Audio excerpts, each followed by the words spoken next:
Radha channel. ನೋಡಿ friends, ನಾನಿವತ್ತು ಕಡ್ಗೆ ಇದು ಹಲಸಿನಕಾಯಿ ಇನ್ನು ಆಯಿಲ್ಲ, ಸಣ್ಣದಾದ್ರದ್ದೆಲ್ಲ ನಾವು ಹುಳಿ ಎಲ್ಲ ಮಾಡ್ತೇವಲ್ಲ, ಪಲ್ಯ ಹುಳಿ ಎಲ್ಲ ನಮ್ಮಲ್ಲಿ ಈಗ ಬೇಗ ಆಗಿದೆ ಈ ವರ್ಷ. ಮತ್ತು ನಮಗೆ ಈ ಹಲಸಿನಕಾಯಿ ಪ್ರಯೋಜನಗಳು ಸ್ವಲ್ಪ ಅಲ್ಲ ಫ್ರೆಂಡ್ಸ್. ಇದು ಕಡ್ಗೆ ಅಲ್ಲ, ಇದು ನಮಗೆ ಪೌಷ್ಟಿಕಾಂಶಗಳ ಮೂಲ ಅಂತೆ ಫ್ರೆಂಡ್ಸ್. ಜೀರ್ಣಕ್ರಿಯೆಗೆ ಒಳ್ಳೆಯದು, ರೋಗ ನಿರೋಧಕ ಶಕ್ತಿ ಸಹ ಹೆಚ್ಚಿಸುತ್ತೆ ಫ್ರೆಂಡ್ಸ್. ಚರ್ಮಕ್ಕೂ ಒಳ್ಳೆಯದು, ಕೂದಲಿಗೂ ಒಳ್ಳೆಯದು, ಮಧುಮೇಹಗಳಿಗೆ ಸಹ ಒಳ್ಳೆಯದು ಫ್ರೆಂಡ್ಸ್. ಹಾಗೂ ಬೊಜ್ಜು ಕರಗಿಸಿ ಸಹ ತುಂಬ ಒಳ್ಳೆಯದಂತೆ. ಈಗ ಎಷ್ಟು ಪ್ರಯೋಜನಗಳಿತ್ತು ನೋಡಿ ಹಲಸಿನಕಾಯಿ. ಅದಕ್ಕೆ ನಾವು ಹಲಸಿನಕಾಯಿ ಸೀಸನಲ್ಲಿ ಸರಿ ತಿಂದುಬಿಡ್ಬೇಕು ಫ್ರೆಂಡ್ಸ್. ಆದಷ್ಟು ನಾವು ಎಷ್ಟೋ ನಮ್ಮ ರೋಗ ನಿರೋಧಕ ಶಕ್ತಿ ಹೆಚ್ಚಿಸ್ಕೊಳ್ಬೋದು. ಹಾಗೆ ನಾನಿವತ್ತು ಫಸ್ಟಿಗೆ ಇದನ್ನು ಪಲ್ಯ ಮಾಡಿ ತೋರಿಸ್ತೇನೆ. ಇದನ್ನೊಂದು ಸಿಪ್ಪೆ ತೆಗೆದು ಕೊಚ್ಚಬೇಕಲ್ಲ, ಅದು ಭಾರಿ ಕಷ್ಟದ ಕೆಲಸ. ನಮಗೆ ಲಕ್ಷ್ಮೀ ರುಕೋಯಿ ನನಗೆ ಅವಳು ಮಾಡಿಕೊಡ್ತಾಳೆ ಲೈಕ್ ಮಾಡಿ. ಇದನ್ನೀಗ ಅವಳು ಮಾಡ್ತಾಳೆ. ನನಗೆ ಎಷ್ಟು ಕಷ್ಟ ಇತ್ತು, ನಮಗೆಲ್ಲ ಅಭ್ಯಾಸ ಕಡ್ಗೆ ಒಂದು ಮುರುಕೆಲ್ಲ ನನಗೆ ಅಷ್ಟು ಗೊತ್ತುಂಟು. ಆದ್ರೆ ಲಕ್ಷ್ಮೀ ರೂಪಾಯಿ ಒಂದು ಉದಾಸೀನೆ, ನಾನು ಮೆಟ್ಕೆತ್ ಮೇಲೆ ಕುತ್ಕೊಳ್ದೆಲ್ಲ ಅವಳು ಮಾಡಿಕೊಡ್ತಾಳೆ. ಹಾಗೆ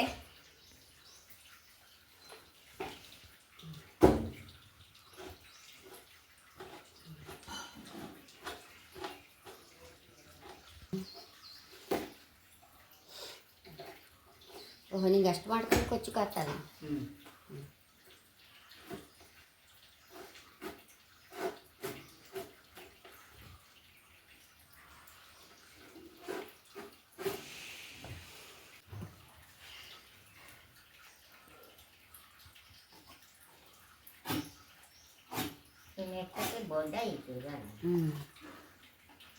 ನೋಡಿ, ಮಿಟ್ಕತ್ತಿ ಸಹ ಶಾರ್ಪ್ ಇರಬೇಕು. ಬೈತಾ ಇದ್ಲು, ಮಿಟ್ಕತ್ತಿ ಸರಿ ಬಡ್ಡ ಆಯ್ತಮ್ರ, ಪಾಪ ಕಷ್ಟ ಆತಾಯ್ತು ಅವಳಿಗೆ.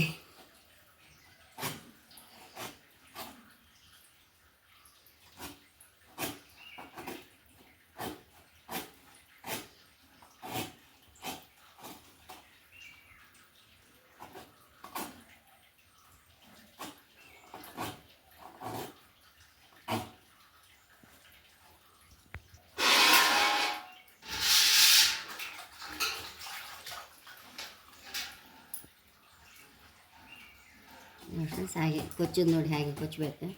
ಕೆಲವರು ಸ್ವಲ್ಪ ಈ ಅಡುಗೆ ಭಟ್ರೆಲ್ಲ ಇಡೀ ಸಿಪ್ಪೆ ತಕ್ಕೊಂಡು ಕತ್ತಿಯಲ್ಲಿ ಕೊಚ್ಚುತ್ತಾ ಹೋಗ್ತಾರೆ ಫ್ರೆಂಡ್ಸ್. ಅದು ಕಷ್ಟದ ಕೆಲಸ ಅದು ಸ್ವಲ್ಪ. ನೋಡಿ, ಅವಳಿಗೆ ಹೀಗೆ ಅಭ್ಯಾಸ, ಹೀಗೆ ಮಾಡ್ತಾ ಇಲ್ಲ. ಇಡೀ ಕೈ ಹಿಡ್ಕೊಂಬ ಅದು ಕಷ್ಟ ಆಗ್ತಲ್ಲ, ಹೀಗೆ ಮಾಡ್ಕೊಂಡು ಇಡೀ ಸಿಪ್ಪೆ ತೆಗಿಗೂ ಕಷ್ಟ.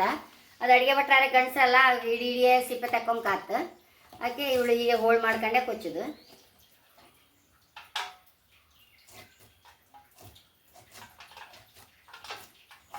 ನೋಡಿ, ಮಾಡ್ಕೊಂಬೋರಿಗೆ ಕಲಿಯೋರಿಗೆ ಸಹ ಅದನ್ನ ನೋಡಿ ಕಲೀರಿ ಎಲ್ಲರೂ. ನೋಡಿ, ಸುಲಭ ನಮ್ಗೆ, ಇಡೀ ಕೊಚ್ಚೋಕ್ಕಿಂತ ಇದು ಸುಲಭ ನಮಗೆ. ಎಣ್ಣೆ ಹಾಕಂತ ಐತೆ ಒಂಚೂರು. ಕಡಿಗೆ ಪಳ್ಯಕ್ಕೆ ಒಂಚೂರು ತೆಂಗಿನ ಎಣ್ಣೆಯಲ್ಲೇ ಮಾಡಬೇಕು. ಹಾಗೆ ಸಾಸಿವೆ, ಚೂರು ಉದ್ದಿನಬೇಳೆ,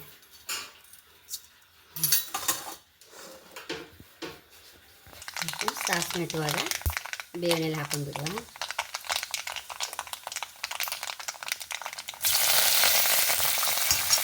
ಅರಿಶಿನ ನೀರಿಂದ ಈ ಹೋಳು ತಗೊಂಡು ಹಾಕೊಂಡಿಡುವ.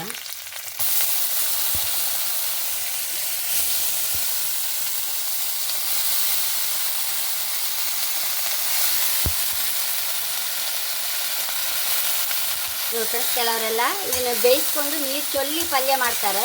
ನಂಗೆ ಅದಷ್ಟೇ ಇಲ್ಲ, ಸತ್ವ ಎಲ್ಲ ಹೋಗಿಬಿಡುತ್ತಲ್ಲ. ನೋಡಿ, ಇದಕ್ಕೆ ಸ್ವಲ್ಪ ನೀರು ಹಾಕೊಂಡ್ಬಿಡುವ, ಬೇಯ್ತಾ ಇರಲಿ. ಒಂಚೂರು ಅರಿಶಿನ,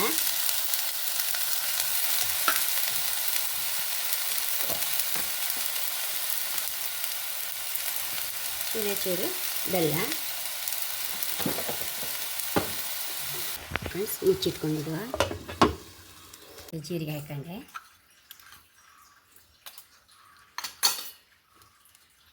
ಒಂಚೂರು ಕಾಯಿ,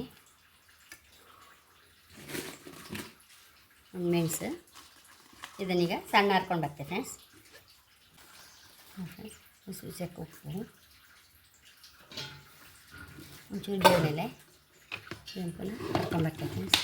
ಉಳ್ಳ ಹಾಕಿ ಬೆಂದಾಯ್ತು. ಇದಕ್ಕೆ ಈ ಮಸಾಲೆ ಹಾಕೊಂಬ. ಮಸಾಲೆ ಹಾಕಿ ಎಲ್ಲ ಆಯಿತು. ಅದು ಎಳತ್ತಲ್ಲ, ಅದಕ್ಕೆ ಒಂಚೂರು ಕಲರ್ ಕಪ್ಪು ಆಯಿತು. ಒಳ್ಳೆಯದು ಫ್ರೆಂಡ್ಸ್, ನಮ್ಮ ಆರೋಗ್ಯಕ್ಕೆ ಸಹ ಇದು ತುಂಬ. ಪಲ್ಯ ರೆಡಿಯಾಗಿದೆ, ಹೈ ಕ್ಲಾಸ್ ಆಗಿದೆ ಫ್ರೆಂಡ್ಸ್. ನನ್ನ ಚಾನಲ್ ಇಷ್ಟ ಆದರೆ ಸಬ್ಸ್ಕ್ರೈಬ್ ಮಾಡಿ, ಲೈಕ್ ಮಾಡಿ, ಕಾಮೆಂಟ್ ಮಾಡೋದಂತೂ ಮರಲೇಬೇಡಿ. Thank you.